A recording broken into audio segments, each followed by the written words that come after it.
I usually wake up to this type of news. And this week, I woke up to this on Thursday that Chauncey Billups was arrested. The Terry Rozier thing didn't surprise me because he was named in an investigation back in February. Yeah. And then this past Sunday, I woke up to find out that Nick Mangold died. I'm terrified to wake up and check my phone.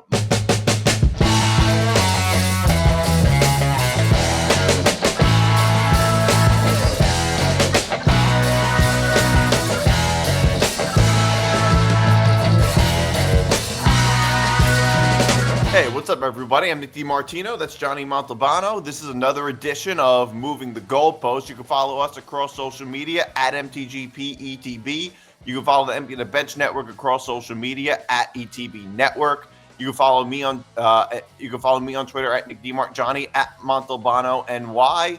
You can watch all Empty the Bench shows on YouTube.com/ETB Network, and you can listen to Moving the Goalpost wherever you get your podcasts. And make sure to like and subscribe. And this show is presented by Playback. Stay tuned for later in the show to find out more. All right. So another weird week of football. We were talking about this behind the scenes. I was saying that the news in NFL and college football is all just negative news. It's all injuries, head coaches getting fired. I mean, that is, I would say, seems to be the biggest story. The only positive news is, for me, at least, is that the Jets finally got a win. So we're not going to go 0-17. That is the best news that we're going to, which, by the way, in the long term might end up being bad news also. So you never know.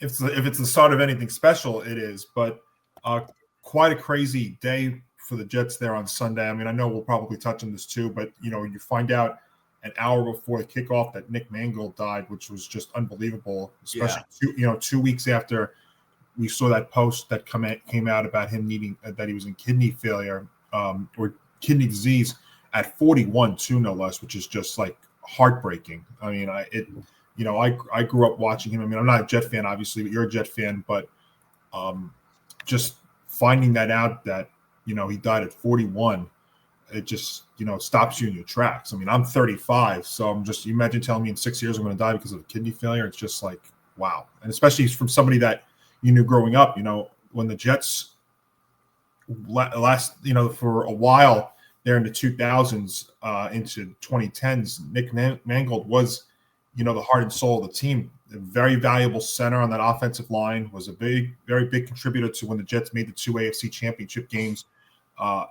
back-to-back under Rex. And you saw, if you were watching Sunday NFL Countdown there on ESPN before kickoff, Rex, who's a part of that show, got very, very emotional about it, and understandably so. Just an awful scene. So the Jets learned about that, I think it was like an hour or so before kickoff, and then they go out there, and it had been a very, very crazy week from the Jets side because we had talked about how Aaron Glenn was trying to be all too cute in not naming a starting quarterback for the game. And we find out that Tyrod Taylor, who might have had the leg up, if you could say that, turns out he was hurt. So Justin Fields ended up getting the start. And then as the game wore on, here were the Jets down 14 going into the fourth quarter, and they come back and win the game. Definitely didn't see that coming, but maybe it's not safe to have a 2-touchdown lead in the fourth. I think they said this was like the fourth time this year that a team had a 14, 15-point lead. Yeah. How many times this year you said? I believe it's the fourth, because we saw that opening night of the Giants. Well, the Giants did it twice, right? Oh, yeah, the Giants did it last week. The Ravens had it against the Bills when they lost, and the Giants actually, and this game, and I think there was one other. I'm trying to remember. The Giants didn't do it both times. Oh wait, the Cardinals. Yes, that was it. It was the Titan Cardinal game. So those were the 4 instances. All right. So here's the thing. It's not.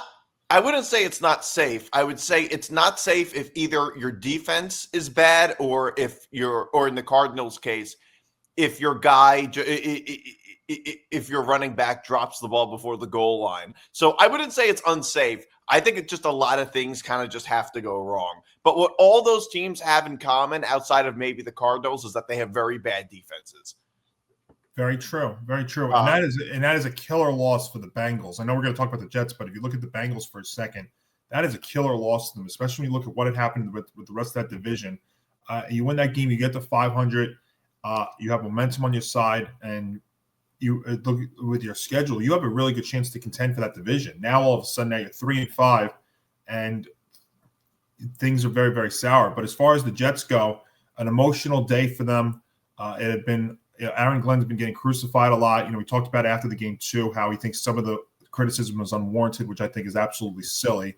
I mean, you're 0-7. You hadn't looked good almost all season. Of course, any and every criticism of your team is warranted, but give him credit for coming back. Justin Fields, who had only like 128 yards, I think, in the last 2 starts combined, which some teams get some quarterbacks can make in a quarter, can throw for in a quarter. He rallies the troops, and the Jets do get a win. Of course, if you're a fan, you're thinking, well, do we want to tank the season to get a better chance at the top pick? How we discussed how two of the biggest problems, there's a lot of problems, but 2 of the biggest problems the Jets have had, I feel like in the last 15 years, is the fact that they've not gotten the opportunity at the number 1 overall pick, and maybe this hurts them in that regard. But look, Aaron Glenn needed something to roll on. Think about the fact that you didn't have Sauce Gardner or Garrett Wilson, yet they still find a way to put up 39 points. We'll see if they build off that. Obviously, they have a bye week this week, and then they come back against the Browns next week, who are very, very dangerous defensively, not offensively, but defensively, can always put up a fit. But, it's quite an emotional stretch there for the Jets, but they finally do get off the schneid. Yeah, and I think that one of the biggest problems with the Bengals. Well, here's the thing: the game did not look good for the Jets for, I would say, the majority of that game. Certainly not in the first half. Joe Flacco had all day to throw. The Jets' pass rush was just terrible, and the Bengals' offensive line for most of that game was destroying the Jets' offensive line. And as you probably know, I don't watch these games live. I sleep through them, which I guess most of the time is a good thing. But except this time, but 7 out of the 8 games, it's a good thing if you sleep through the games. And I watched it afterwards, and I saw that the Bengals had the ball midfield with a little less than 2 minutes left, and I was just like, how the hell did they not win this game? Like, that was the most perplexing thing to me. It's like, if I was watching that game live, I would have been like, the Jets are not going to win this. The Bengals are going to go and kick a field goal. And I think that one pass at the end of the game where he couldn't connect, I forget who the receiver was, but I think the ball was a little behind him, and it would have given the Bengals the ball within the 40-yard line. That was the game right there.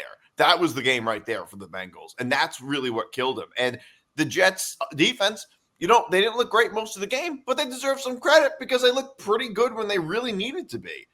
And that's really what counts. And the other thing with the Bengals is, like, I also think that this game says a lot about the Bengals defense, just like it did with the Cowboys when the Jets kind of put up a lot of points against. I mean, they lost by a lot, but their offense looked pretty good against the Cowboys.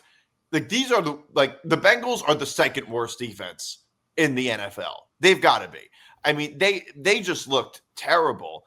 And, 2 running backs had really big days. Like, Breece Hall ran for I think it was like 130 yards for the game. And Isaiah Davis ran for 65 yards. How often do you see a team that has one running back run for over 100 yards and another running back run for 65 or more yards? Like, how often does that happen?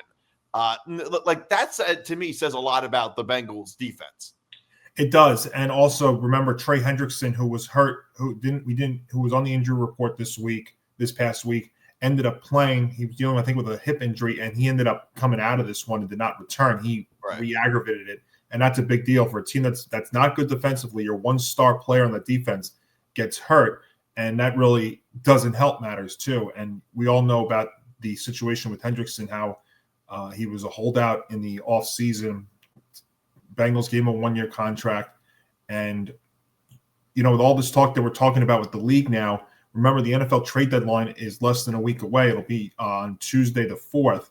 And if the Bengals let's say, lose another game, they lose Sunday against the Bears, fall to 3-6, people are talking about maybe Hendrickson being a possible trade candidate, especially for teams that need defensive help. That certainly is a possibility. So it's something to watch here as we go into the next couple of days. But it's such a swing game from the Bengals side. And as far as the Jets go, look, they have something positive to talk about heading into their bye week. Yeah, definitely. Yeah. No, that part certainly is true. In terms of the Bengals trading him, I don't think that's going to happen because the AFC this year, I mean, I think they could. I think they could trade him, but I don't think the Bengals are thinking that now because I don't think they're ready to give up on the season. No, I agree with you. I think it's something that if the Bengals didn't win that game against the Steelers on Thursday Night Football a couple of weeks ago, I think it would be a totally different story. That game helped a lot, and I think ultimately Sunday is a huge game against a Bears team that's coming off of a bad loss, who I'm still not really sold on either.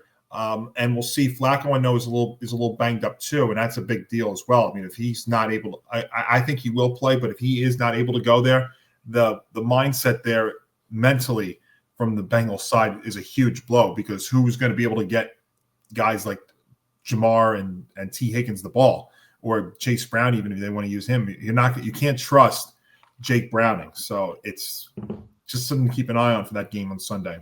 So I guess you've changed your mind on Jake Browning a little bit. Well, I thought I was going to get the Jake Browning from 2 years ago, but I can't say that now. He's been awful since he went in there. Even the game that he bailed out Burrow when he got hurt, he still threw 3 interceptions. So yeah, I am off the Jake Browning bus.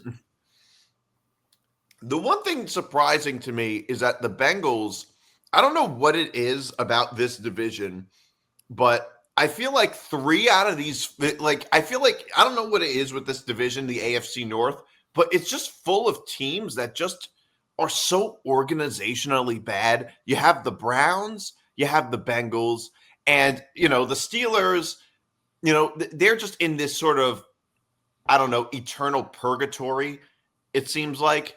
And I guess even the Ravens, you look at a team like the Ravens, like, yeah, they're a very good team, but they also have these fatal flaws. Like for so many years in a row, they've had this really bad defense. And it's just like the Browns gave up Joe Flacco to a division rival for practically nothing. And the Bengals took so long to go out and get a quarterback other than Jake Browning. It seems like it took a long time for the Bengals to go out and try to get a quarterback like Joe Flacco. And like the thing with the AFC is that it's so shallow. So many teams have a chance. There's the Ravens and the Bengals, who both lost their quarterbacks the Ravens, we don't know how long. The Bengals till December, at least. And both those teams have a legitimate shot to make the playoffs because the AFC this year is full of a whole bunch of really sus teams. We really don't know how to feel about them. Like you have the Bills and the Chiefs, and who are convincingly very good teams. Then you have the Colts and the Patriots, who are also surprisingly good teams. But outside of that, and then you got 3. Then you have outside of those 4 teams, then you have 3 other spots, and one of them is going to be going to an AFC North team, at least one of them. And then the 2 other wild card spots. And, all those teams, certainly 2 of the wild card teams, probably are not going to be very good teams because there aren't that many good teams in the AFC this year. I mean, there's a solid chance the AFC South gets 2 teams in the playoff this year. So, everybody has a little bit of a chance. You can – the Bengals, the Ravens, the Steelers, they can all stumble their way into victory this year. And the Steelers are probably the most likely to come out of the AFC North. But if the Steelers team looks like all the other Mike Tomlin teams in the past couple of years, look, the Ravens and Bengals have a real shot because the Steelers against the Packers is a microcosm of Mike Tomlin's tenure with the Steelers. It's like, okay, they start off the season pretty good, and then late in the season and come playoff time, it completely falls apart, which wouldn't surprise me. And so the Ravens and Bengals, even with their quarterbacks injured, still have a legitimate chance. And this game You're right. I think it really, really hurt the Bengals a lot this Yeah. game. I think one of the big winners, if you want to talk about the NFL as a whole, one of the big winners of Week 8 were the Ravens, because with the Steelers faltering, obviously the Bengals faltering, and the Ravens winning, I mean they have new life right now. And if Lamar does come back, I mean that was a crazy stretch. How it looked like on Friday, it looked like Lamar was going to be a go, and the betting public was basically telling you that he was going to be a go. And they find out that they actually had to change his designation of how he practiced on Friday, and ultimately then Tyler Huntley ends up starting, and Tyler Huntley starts because Cooper Rush was hurt. Completely changed things up. If you're a betting person, I'm sure you weren't happy with if you were betting the game thinking that Lamar was going to play, and it turns out they still won. But if you were on the other side, thinking you were going to get a banged up Lamar, and then look what happens. Tyler Huntley goes in, and then it makes you think, well, why didn't Tyler Huntley back up Lamar? I was thinking the same thing. They had Tyler Huntley on the roster. Why wasn't he playing? Because, Tyler Huntley is a similar type of player to Lamar Jackson. He's a capable backup, and I've said this always, that you need a backup as much as you need a starter. Look at the way that these quarterbacks are dropping like flies over the last several years, and now you've got an extra game. That's why, Nick, this is going to be fascinating. The NFL trade deadline has never been really a major thing like it is in basketball, in baseball, or in hockey. But because now we have a 17-game season, because there's 2 extra teams that make the playoffs, and we've seen now all these teams that, and you've just mentioned it a little short time ago, how the AFC South and the AFC North could get multiple teams competing. I mean, even the Texans are not out of it right now. No. I'm very curious to see how many deals we have between now and Tuesday.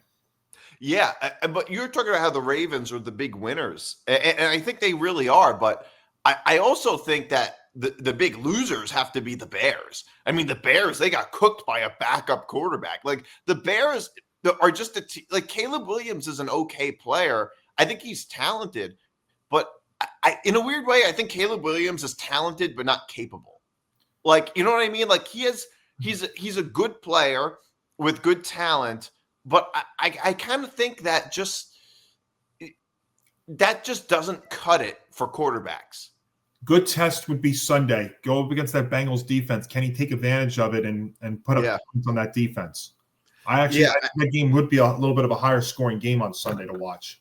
Yeah, no, definitely. I just think the Bears, the Bears are just, I think they're a little bit unlucky that they play in the NFC and not the AFC, because I really think their season's kind of over. Especially in the North, where you look at the Packers and the Lions. Yeah, it's a gauntlet. Legitimate teams. And the Vikings are not out of it either, although they just suffered some bad news past week too. Yeah, and also, there's a whole lot of news. The Giants lost to the Eagles, and Cam Skatebo gets hurt. He's out for the season, right? Yeah, that's okay. Just awful. I mean, a true gut punch, Nick. I watched the game. I saw it happen in real time, and they cut the commercial so fast, and you come back and you hear you're reading tweets while the commercial's going on. I'm reading my timeline as I'm watching the game live, and you see the carts coming out, and it's just it's it. That's it, and it's a damn shame. I mean, Skattebo had brought so much life into this team, along with Dart. I don't know if I know you were probably asleep, but did you see any replays of Jackson Dart's reaction in real time to the injury? I didn't see it. What I do know is, look, the Giants probably weren't going anywhere anyway, but my biggest concern with Skattebo is he going to be the same player post-injury? And it's not an ACL tear, but that is always a worry with running backs because, Breece Hall got injured 3 years ago. He was having a great year. And, even though he had a great game against the Bengals, obviously, he hasn't really been the same player since, certainly not consistently. That, I think, is always a big concern with running backs. Very fair. I mean, Jonathan Taylor, who's put up an unbelievable year this year, he's been dealing with a lot of injuries. Saquon Barkley had 2 significant injuries with the Giants, so it absolutely is something it is definitely a question to bring up. And Skattebo's build is one that you do have a little bit of concern of, but with him and Dart, the Giants were at least exciting to watch. You always would look forward to watching them on the offensive side of the ball. And I will say this, I know that the game was out of reach. I thought, though, that Jackson Dart did play well considering how undermanned and how far behind the Giants were, down 2 scores. And he still was able to make some pretty good throws against the Eagles. The problem was that he was put behind from the start. I mean, 2 plays in, and Barkley is running is having his game of the year against us, and Dart's playing catch up from behind. But I see, you know what I see though? I see a lot of resiliency in Dart, and for the most part, considering now that he doesn't have his running back 1 option, he doesn't have Malik Neighbors. For a little while he didn't have his number 2 receiver too. So basically, the Giants have been running a 2 tight end set with Theo Johnson and Bellinger and Dan Bellinger, because they don't really have a lot of options on the receiving side outside of Wan'Dale Robinson and, I know they got Slayton back, but this team is now injuries are a part of the game, but now without your wide receiver 1 and without, your top running back. It seems to be uniquely a part of the game for the Giants. Yeah, I don't think I've ever seen it this bad. Oh, Giants have had injuries before. I mean, even the years that they were really, really good, the 2 Super Bowl runs, they were really banged up. Even the year they made the playoffs back 3-4 years ago, they were pretty banged up. Look, it's unfortunately, this is a part of the game, and it's a damn shame with Skattebo, because he had brought a lot of life into the team. And I still, Dart is still going to give the Giants at least, some energy and stuff. But it's hard to see how he's going to do this. And I'll tell you what, I don't think he's got a great matchup this Sunday. They play the 49ers, even though the Giants are home, and the Niners have to play that West Coast, East Coast game. But the Niners just came off a very bad performance last week. And, they're going to want to rebound. The interesting thing with them will be what's their injury status going in. They have been really banged up, but if you can give a defensive coordinator coach of the year option, Robert Saleh, what he's done there with the Niners has been outstanding. Kyle Shanahan's done a great job too. I don't think this is a great matchup, not a great matchup for the Giants on Sunday. But Dart will at least. It's exciting to watch them because you're excited to see what he's able to do. Even with the Philly defense being ferocious last week, you still saw him making some pretty good throws. So there are some good things at least with this team, and I think you throw wins and losses out the window this year, and right. Just doesn't matter that much. I especially with the schedule. It's just, it's one rough week after another. Even one of their more favorable games this year was the Saints, and they lost that one. But that's what happens when you turn the ball over 5 straight possessions. So it's just it is a deflating thing, but we'll see what Dart can do now with this team going forward. I still think, though, that when you look at this, the move to Dart saved Brian Dable's season, Brian Dable's job. So I think he's safe. I think now the rest of the season is going to be about your coach, your other coaching staff, or even the GM, Joe Shane. What about Shane Bowen or your offensive coordinator too? So that's what you look for here for the rest of the year. But yeah, just the Skattebo thing's it's devastating. There's no other way you can say it. I agree. I think Jackson Dart and Cam Skatebo definitely saved Brian Dable's job. The thing is that I think their teams are going to be certainly a team like the Giants are going to be far less likely to fire their head coach with a rookie quarterback and also, running back to somebody like Cam Skatebo. They don't want to change the system around a lot. You need some stability for young quarterbacks. And right. And I do want to say one other thing too, because we're speaking of the trade deadline and stuff. There have been a lot of rumors out in the past day or two as we're recording this about the Giants trading Kayvon Thibodeau. I think that is such a mistake if they try and move on from him. I think with the Giants are building something right now. And why would you trade an edge rusher right now? I mean, I know that, look, there are some guys on the defense that are playing great on the defensive front. There are other guys that are not, but the more the better. I would not be giving up on Thibodeau right now on the Giants. And why would you try and break this thing down? Giants need help. There's no question about it. There's still a lot of pieces on this team that are not set. I mean, they need another receiver in here. they need secondary help in the worst way because their secondary is getting chewed upon. That's really what you need. I would not be looking to trying to sell off some pieces right here if I'm the Giants. Right. I totally agree. I think I'm sorry. I'm just saying I think they could be in the works if they don't have to give up a haul for somebody. I think there's somebody that I think in the receiving side, if they want to go out and try and get a receiver by Tuesday, I think that is in the work. Otherwise, you're going to look at them maybe looking to the draft and seeing if Jeremiah Smith is going to be available when they draft. That's what you're going to be looking at because they need another option receiver in the worst way, and maybe it's one of these guys at the deadline, or it's somebody in the draft or in free agency. Yeah, and also just like this week, I think was just a great example of the NFL makes no sense. We just saw the Dolphins, and people are talking like the biggest example of this was the Dolphins beating the Falcons 34-10. I don't think it's that crazy because they also, Penix didn't play, Kirk Cousins played, and Drake London didn't play. So really, their two best players on offense, the Falcons didn't have. So, I want that one back in the worst way, to be honest with you. Yeah, so it's not terribly surprising. But I also think the slate of games really just wasn't great.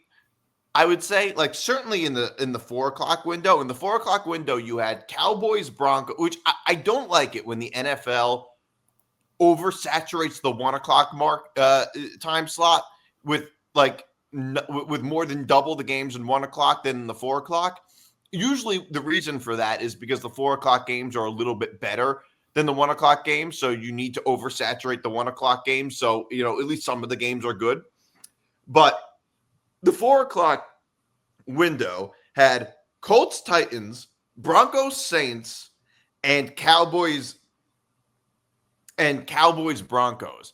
And now when they made the schedule, now, you never know how good these games are going to be beforehand.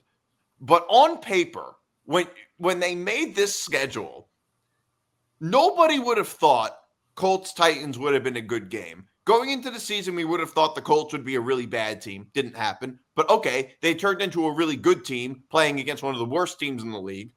Then Bucs Saints, on paper, also the 23-3 final score, not surprising. The only one of those games that you could possibly think would be a good game would be Cowboys-Broncos. That's the only one. So I was just thinking, what were they thinking having 4:00 games with two of them almost certainly not being good games going into last season? I don't understand and even Cowboys-Broncos, that turned out to be terrible. And it's just like, I don't know what the NFL was thinking. Well, they do this now in the fact that they oversaturate the 1:00 games and they leave few at 4:00. There's usually one good 4:00 game, and it'll be like that again in week 9. But they usually do this. It's almost like the 4:05 or 4:25 spot is its own standalone game. Yeah, that's the problem with it, though. Like, I think they should. I understand why they do it with the 1:00 games because they tend to not be as good, so you have to have more of them. But with the 4:00 games, those weren't really good. Like, they should have swapped out one of the. There were multiple games that at least would have made more sense to have at 4:00. Yeah, you're right about that. And that conversation we can rehash this conversation next week because it's going to happen again this week because there's 3 4:00 games, and obviously the big one is Chiefs Bills, which seems to be now a yearly occurrence. But that's at 4:25. The other two at 4:05 are Saints Rams and Jaguars Raiders. So Jaguars Raiders, I think that might be a little. Saints Rams probably is not good. Jaguars Raiders might be more interesting than you think. Well, I agree. I mean, the Raiders haven't been that great this year. I mean, that will be an interesting. I will watch that and see because that is a little bit of an intriguing one with the Jaguars coming off their bye after 2 poor performances. But I mean, you have Saints Rams where we found out this week that now Spencer Rattler got benched and. It's going to be Tyler Shuck, the Louisville quarterback that's starting the rest. And I think he's starting the rest of the year, they announced. Yeah. Against the Rams, who are a very dangerous team at 5-2. And I think they're like a huge favorite in that one. Yeah, I agree. I think Jaguars Raiders is actually not a terrible game. It's one you're going to watch from the Jaguars side. It's big for them. The Raiders have been just awful all year. But the 1 o'clock window, actually, there's a lot of good ones in the 1 o'clock. And what I mean by that also, not only the matchup's good, but storylines. Like Bears-Bengals now, like I said, very interesting. Both teams needing to bounce back in a big way. Vikings-Lions, big NFC North showdown there with J.J. McCarthy now starting for the Vikings because of what happened because of the season-ending injury to Carson Wentz, which was absolutely crazy, by the way. If you heard the injury that he had, that he was playing through on Thursday night. What exactly was it? Boy, I think it was a dislocated shoulder. Boy, I mean, it was a lot, but I mean, if you were watching the game on Prime Thursday, it was crazy the amount of pain that he was in. Let me see if I can pull up fully what the injuries were. But so now he's out, and JJ McCarthy starts, and now they don't really have a backup there. Yeah. So he played. Let's see.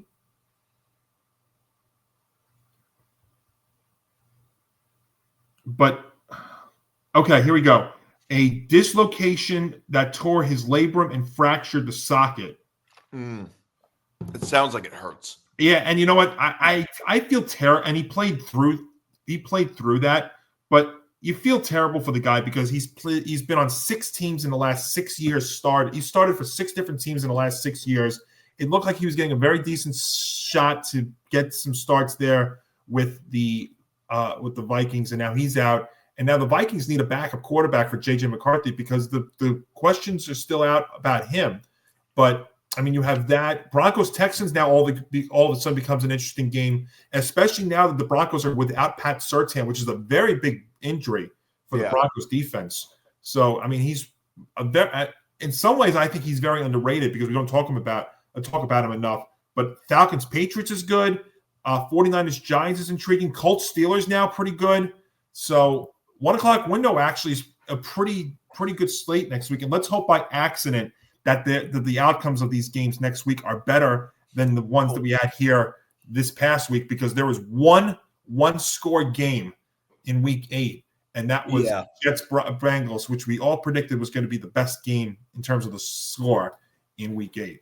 Well, the thing is that, like, I think the Steelers are one of those teams that makes things interesting. Like, I don't think the Steelers are by any means a great team, but they make games interesting in good and bad ways. I mean, the Jets-Steelers game, they certainly made interesting. That was more in a bad way. And the Steelers have been surprisingly like a fairly decent team. They just, I don't know. They just that organization, they just never really seem to get it right. But you know who really, it's underrated how much they never get it right, I would say, is the Vikings. I mean, I think the Vikings, they uniquely move on from quarterbacks very quickly. And with Kirk Cousins, it was smart.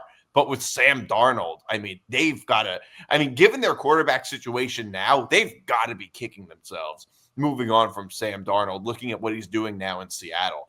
And the Vikings are a system that gets the most out of quarterbacks.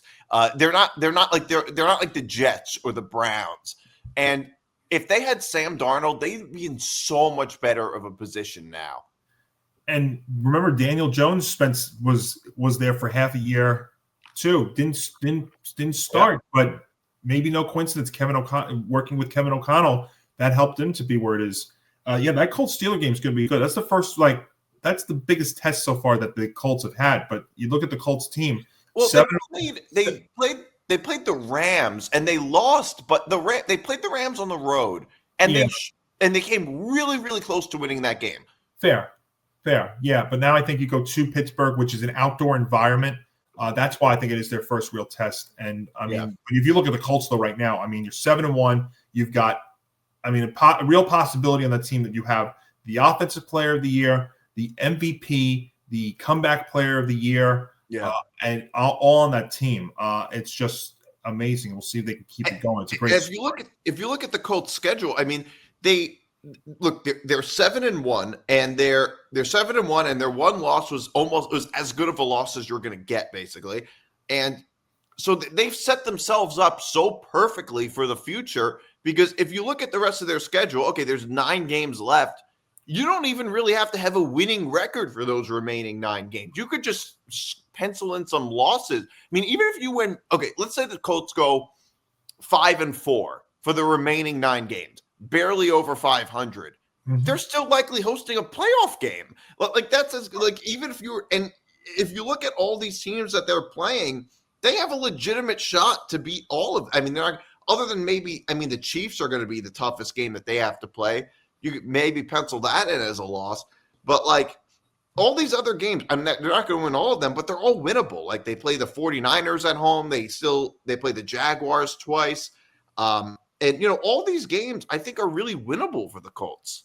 The way they're playing right now, and they've been very healthy. That's the thing. I don't want to jump the gun in this, but they suffer a big injury with that team, whether it's Warren. By the way, also rookie of the year, Tyler Warren. I forgot to mention that too. But I mean, if they suffer a big injury to Jonathan Taylor or Tyler Warren, I mean, then we're talking about a whole different thing here. That's the thing with the Chiefs. The reason why we talk about the Chiefs being back is because now they have Rashid Rice back. They have Hollywood Brown. They got Worthy. I mean, that's why the Chiefs are as dangerous as they've ever been because they're healthy. Their defense has been playing outstanding. I didn't want to doubt. I didn't want to doubt the Chiefs, but I felt like this was the toughest road for them to get back because of their schedule too. And now that they're getting their guys back, now they're not only scoring a lot of points, but they're playing unbelievable defense here over these past couple of weeks. I mean, they held the Lions, the high-powered Lions, to just 17.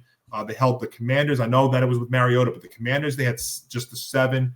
I'm very curious to see now this Chief-Bill game coming out of Sunday. But when I look at, we're talking about this top contenders thing, I think Chiefs, right now, the way things are shaping out, in the AFC, I can't say the Bills right now because they're still dealing with a lot of injuries on defense. I mean, I know they shut down the Panthers last week, but their offense, that bye week was the best thing for them. And I had said that on my football forecast show that the bye week was the best thing for them. But they're still dealing with injuries. Ed Oliver, who's very important for them on defense, got hurt again, and he's going to be out indefinitely.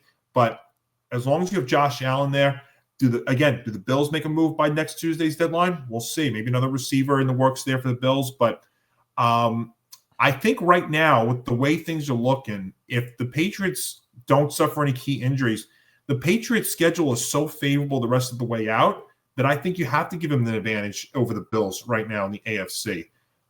But yeah, I mean, the way the Colts are, I think the Colts are. The Chiefs, as much as we talked about everybody's trying to down the Chiefs.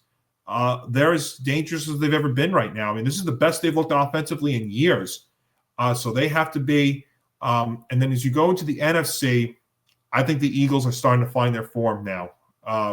If Barkley's going to run like he ran the last couple of weeks, if they're able to get their passing game going, even without A.J. Brown, the Eagles got to be there. I think the Lions are definitely in the works, and the Packers are too. I still wonder about the Packers because they put up a lot of points. They're a true wild card in all this. That's the thing. But they really are. But I'll tell you what, though, they've put up a lot of points this year. They've scored at least 27 in almost every game. Putting up 35 on the Steelers was huge. And the fact now that you got Christian Watson back, if I know it might take him a little bit of time, but if Christian Watson reverts back to what he was, and even if that's not until late in the season, that gives the Packers a true number 1 receiver, which they don't really have right now. I mean, they have plenty of options. Tucker Kraft, who I have in fantasy, who's been golden for me in fantasy this year, he can almost be like a number 1 receiver there for the Packers. But if Watson comes along, that adds another element for Jordan Love. And then the Rams, I think you still got to take the Rams very seriously too. And if they get all their guys back, I know they're dealing with a couple of injuries there too, but the Rams have to be very considered. I don't know about the Niners because the injuries. They're so injured.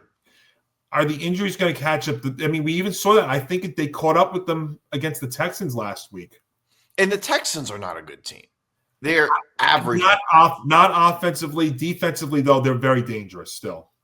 Right. But you were talking about the Bills and Patriots. I think the Patriots schedule is slightly more favorable than the Bills because the Bills have to play They both have to play the Bucks. I would say their schedules are fairly similar. They both have 2 losses. The Patriots just played 1 extra game, and obviously the Patriots beat them head to head. Although they'll probably split. I don't think the Patriots are going to beat them twice. But the Patriots, their toughest. They both have to play the Bucks. The Patriots have to play the Ravens, and the Bills have to play the Eagles. Now the Eagles is obviously a tough game. Most likely going to be a tough game unless the Eagles go in the same trajectory as they did 2 years ago, which is that they completely fell off. And the Ravens is we really don't know because we don't know how healthy they play them on December 21st. We don't know if Lamar Jackson's going to be back at that point or if he's going to be healthy. But overall, the reason I like the Bills to come out of the AFC East over the Patriots, it's one of those I'll believe it when I see it things. The Patriots are still a young team. They're still inexperienced. Now, it's a good system that they have with Mike Vrabel and everything, but, you have Drake May, who's still a second-year quarterback versus Josh Allen. I just really think the Bills – that's why I would just give the Bills the leg up in this case because I think it's easier for the Patriots to lose one of these so-called easy games than it is for the Bills. I'm curious the game against the Falcons on Sunday. I don't think if Michael Penix comes back, I'd be very curious to see if Mike Penix and Drake London both play. That's a very intriguing game on Sunday. Nick D, I think you and I can have this graphic, this banner, and we could talk about this every single week because a lot of these games this year are going to be timing games. I think the Bills had that against the Panthers because if the Panthers had Bryce Young and this was if this wasn't their bye week, I think that game's a lot closer. I think timing is going to be a big key with a lot of these matchups going forward. So we're going to have to reassess this conversation week after week. My last word on this before we move on is I don't think there's any convincingly great teams this year. There's no convincingly great teams. A lot of very good teams, but nobody that I think is really, truly great because all of them have some type of fatal flaw, which I think people hyper-focused on with the Chiefs going into the season. But I really just don't think any of these teams are great in any real way. Hey fans, Novig is here to change the way you play. Available in 35 states, including California, Texas, Florida, and New York, Novig is America's #1 sports prediction market, and it's 10 times more profitable than traditional sports books because there's no house edge. Instead, you're betting directly against other sports fans just like yourself.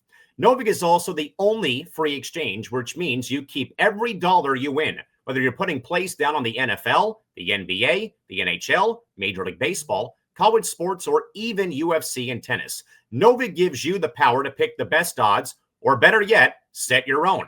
Sign up today with the code ETB Network, and you'll get 1,000 Novig coins plus $5 in Novig cash, and special bonus offers like spending $5 and getting $50 back. Novig, where fans play smarter. You must be 21 years or older to play. Please gamble responsibly. Gambling problem? Call 1-800-GAMBLER. Moving the goalposts is presented by Playback. Watching sports is more fun with others, but we spend too much time watching alone.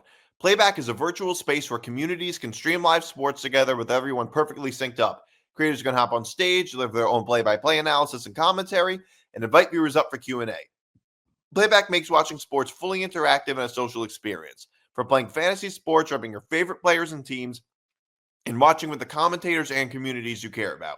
Win or lose, sports are best enjoyed together. Join our community by going to playback.tv/ETB Network to find out more, including our live stream schedule. And now back to the show. I do want to talk a little bit about the NBA gambling scandal. Now, I talked about this a lot, but I never talked about it with you. I talked about it on Leftovers with Nick. I talked about it on Unnecessary Wagers yesterday with Liam.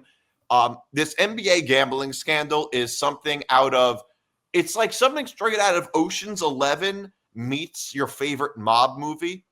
Like the whole thing sounds like something out of Hollywood. It sounded completely unrealistic.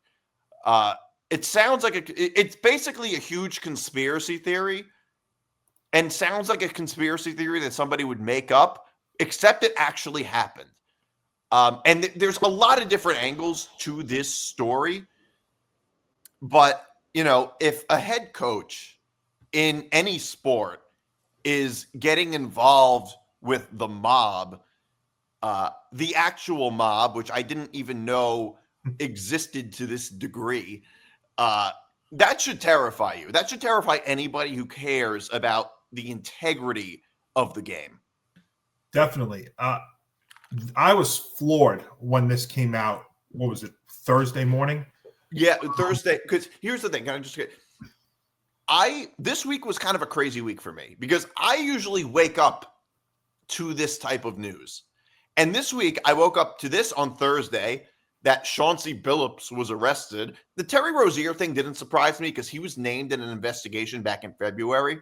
Yeah. And then this past Sunday, I woke up to find out that Nick Mangold died. I'm terrified to wake up and check my phone. Like, I don't know what the hell else I'm going to find out. Well, this broke so early on Thursday morning. It was like 8:30 because it was as I was running errands and watching and listening to Get Up, and then this broke out of nowhere. And I mean, the thing that was so wild about this too was, so a couple of hours afterwards, you have Kash Patel, the FBI director, out talking about this. I mean, when do you ever see the FBI director talk about a gambling scandal? I'm like, that was absolutely crazy. And unfortunately, this is like part of the world that we live in now with all the gambling stuff that's out there, whether it's gambling shows or apps or anything else out there. I mean, you cannot go a minute on these broadcasts without some sort of, in some way, shape, or form about gambling. Because, I mean, there will be graphics on either their bottom lines when they're showing the scores, or they're showing it on the score bugs up on the corners. So there's that. But yeah, this is massive. And the thing is I feel like there's going to even be more to this that comes out in the coming days. This feels like something that is not going to be something that just comes out and then goes away. I feel like there's going to be additional elements to this story that come out in the days and weeks to come, because they were saying there's so many people involved. And I was reading something before we recorded today that the same year that Terry Rozier was alleged to manipulate his performance in an NBA game, he was facing an $8 million tax lien from the IRS. So he's getting harassed by both mafias. The legal and illegal mafia. And I mean, Terry Rozier, they were talking about he's made like over $100 million in his career. And it's just really, this is like a sickening addiction that you can make this much and yet it feels like you want more. Do you think that though, here's the thing though, when athletes make a lot of money, they don't see as much of it as you might think, because first, depending on where you play, a lot of it goes to taxes and a certain amount of it goes to agents. I mean, it's not a secret that, I mean, it doesn't happen as much as it used to, but, the whole stereotype of athletes going broke after making so much money. And a lot of athletes just are not financially savvy. A lot of them come from nothing, and then they get a whole lot in such a short period of time, and they just mismanage it terribly. It doesn't happen as much as it used to because players just make more, and also they have better people around them. But we also, like, the amount of money Terry Rozier made, we don't know about his financial situation. Like, there are famous people that are in significant debt, and you just wouldn't know, and it feels unfathomable. I don't know if he's a gambling addict or not. If it's possible that he is, if he's in debt to the mafia. That certainly is possible. I don't know. Now, in terms of like, this also creates like the discussion about gambling, and I would be in legalized gambling. And I'm a big believer in like legalized vices, you know what I mean? Gambling, drugs, alcohol, whatever the case may be. And I don't really think that, and like a lot of people were talking about ESPN having the ESPN bet ticker on the bottom as they were talking about this story. And to me, it was, it's kind of funny. Very freaky, I'd say, more than anything else. It's funny. And the thing is, though, why do we live in such a stupid society where everything is just so black and white? And look, there's nothing wrong with placing a $10 bet on a game, which is really just what they're promoting. Oh, you like this team? Okay, place a $5 or $10 bet or something like that. That is not the same thing as game fixing. Like, to me, I think those two things are just entirely different. Just like how I think there's nothing wrong with the fact that on the NFL, in NFL games, for instance, they advertise beer commercials, alcohol commercials, whatever, but also players can't drive drunk. I don't think that's a contradiction at all, that you're not allowed to drive drunk in the NFL and you get suspended for that, but we can still show beer commercials for Coors Light or whatever. I don't think there's anything wrong with that, because there's a huge difference between advertising somebody enjoying a Bud Light or something like that and, getting behind the wheel when you're drunk. I just don't see those two things as the same thing. And I feel the exact same way about gambling. There's nothing wrong with promoting gambling on broadcasts. It's gambling is not inherently bad. It's inherently dangerous. There's downsides, but it's not. I don't think gambling is inherently a bad thing. I would agree with you, but the problem is because it's just so it's obsessive. Like it's nonstop now. I mean, how many times on the broadcast are they talking about? If they're not talking about it, they're showing it. And if you're a young person that, let's say, like you're in your early to mid-teens, and you're still growing up and your brain's not fully functional yet. I mean, I hate to even bring it down to this, but what if you're like that and you see those numbers up and you all of a sudden have a little like upset, if you have a little bit of an obsessive personality and you notice that and you're studying the game that continues to come up, you're not going to be able to take that all in and understand it totally. And so that I think is really the problem. It's like for the young people that are still not old enough to fully integrate what they're being taught, what is being discussed, because really the most important part of the gambling stuff is like that fine print. It's the same thing like with beer, with alcohol. It's the same thing with a lot of this stuff, that really the most important parts of it are the fine print, or like if you're on the radio, if you're listening to stuff on the radio, the most important stuff is the stuff that they speed up.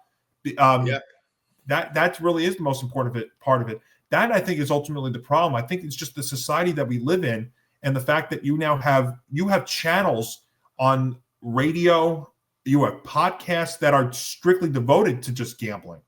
I have one of them. Well, yeah, but it's a part of this podcast, actually. Yeah, that is fair, but I mean, but you emphasize the part about responsibly too, and you don't have it in fine print, and you're not speeding up when you're talking about the reads and stuff. Right, but also it's also like I support like these responsible gambling things also, just like I support responsible drinking sort of disclaimers and things like that. The point I'm making is not that gambling is great. I think gambling is it's like drugs and alcohol. It's not inherently bad, nor is it inherently good, but it is dangerous, and some people absolutely shouldn't do it. But however, that doesn't mean nobody should do it. It means that it's okay to do it if you can do it responsibly.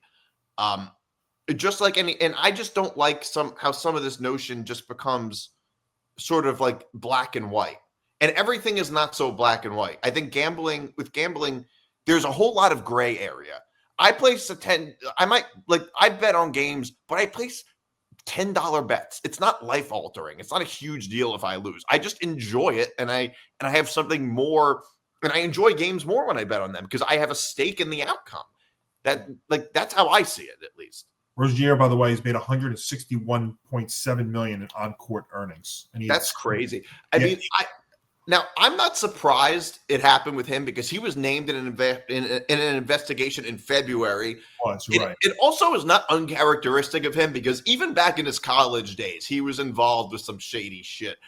Remember, he was involved in the Rick Pitino hooker scandal when he was at Louisville. So he's always had some things about him that just, I don't know. He always struck me as a little shady.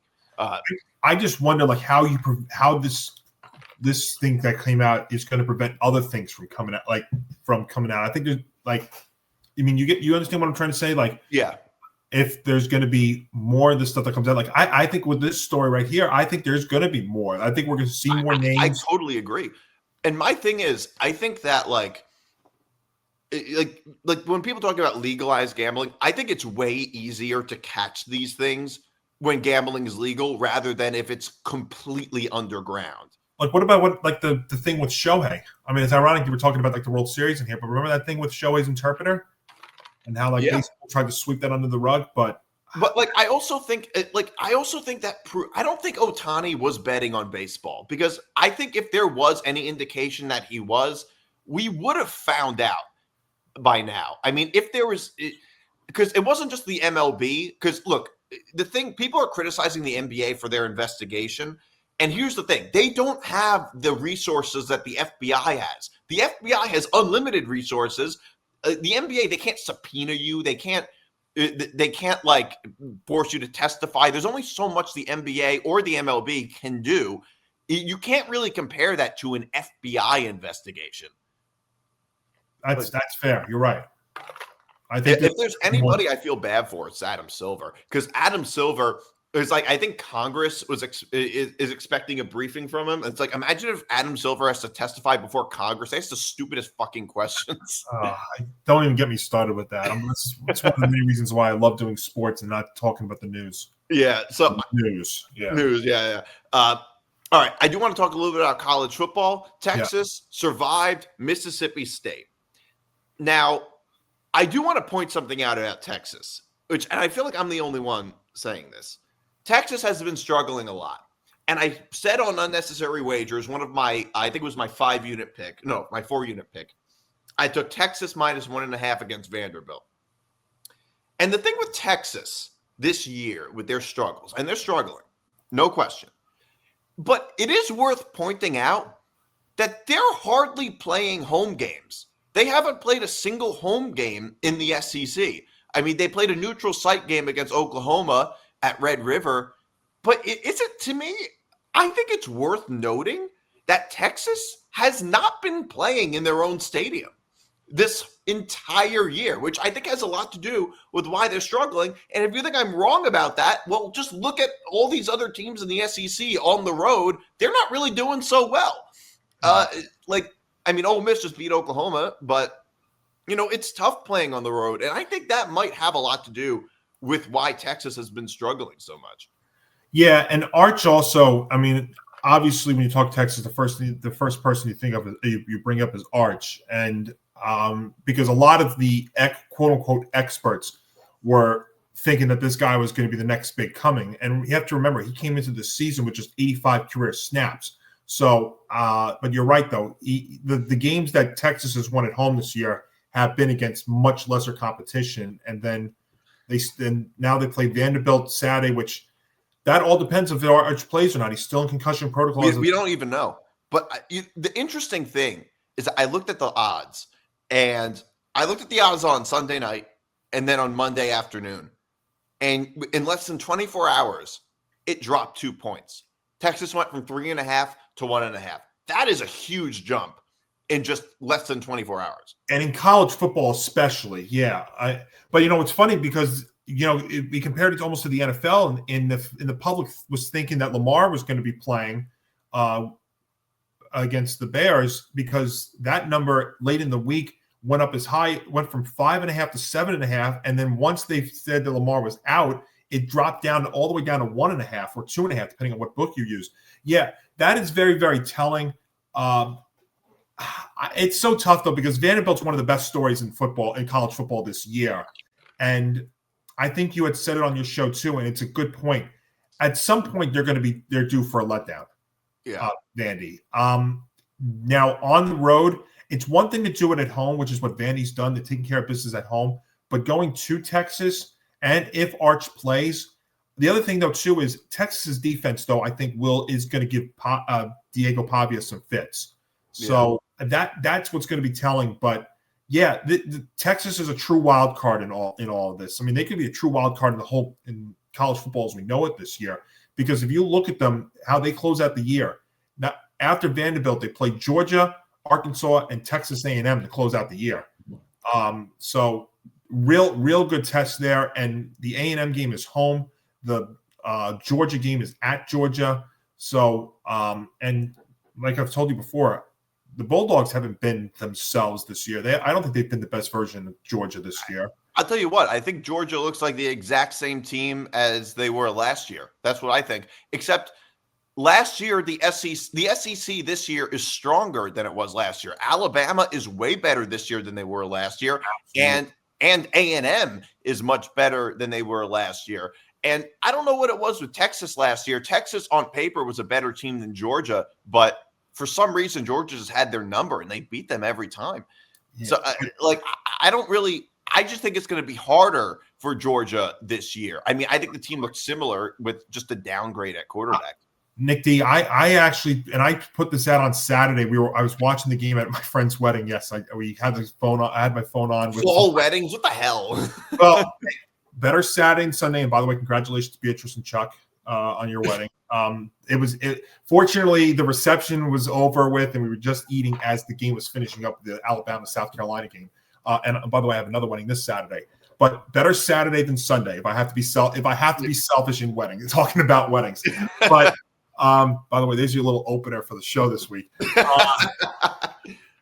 But yeah, if you look at college football as a whole here, Nick D, and I put this out on social media Saturday night, the way that Alabama's playing right now, and I feel like this is shaping up to be an Ohio State-Alabama national championship. And before you go crazy about that, take a look at what Alabama's done this year with one of the toughest schedules that they've ever had to face. People were getting on me because I talked about how big of a win that was, Alabama beating South Carolina. That's a game last year that South Carolina wins. And, great teams win all kinds of games. They were down 8 with 10 minutes to go in the fourth at South Carolina, and they came back and won the game. And you know what? I think it also speaks volumes that South Carolina has taken major steps back this year in the worst way. So I think that's what it's shaping up to. But Texas is a true wild card in all this conversation too, because if Arch plays up to his full potential and he's healthy and stuff, they could be an interesting team to watch. But I think even if Arch doesn't play, I don't know who you took. Who did you take in the game against Vandy? I took Texas minus the 1.5. Yeah, I think their defense could give Pavia problems, and I'm a big Diego Pavia fan. What Vanderbilt's done has been remarkable this year. I mean, they're building off the success they had last year too. But it's one thing to do it there at their own stadium, but to go to Texas against that defense, I think is a challenging thing. So even if Arch doesn't clear protocol by Saturday, I still think they will eke out a win. Yeah, and I don't really know that much about, because Vanderbilt hasn't, unlike Texas, they've mostly been playing home games. I mean, they went on the road to play Alabama, and Alabama beat them by a lot. And they did. They hung in there with them. They hung in there. They did. They also destroyed South Carolina, but Lenora Sellers hardly played in that game. I think he got concussed in the second half in that game. Yes. Yeah. So I don't really know exactly how I feel about Vanderbilt right now, but I think in the SEC this year, if you look at a team, like I think Ole Miss, by the way, I mentioned Alabama looks better and A&M looks much better. And I think, by the way, you can make an argument for Texas A&M to be the best team in the country. I really think you can. I don't think they're as good as Ohio State, but I would probably put A&M at number 2. And they went on the road and they destroyed LSU. And LSU is not a great team, but going on the road in the SEC, and, LSU this year was an average SEC team. Going on the road against even an average SEC team and just destroying them like that, how many teams could actually do that? There's maybe, I can count on one hand the number of teams that actually could have done that to LSU at night in their stadium. So I really love, and A&M's defense is so good situationally. They're such a great third down defense, A&M.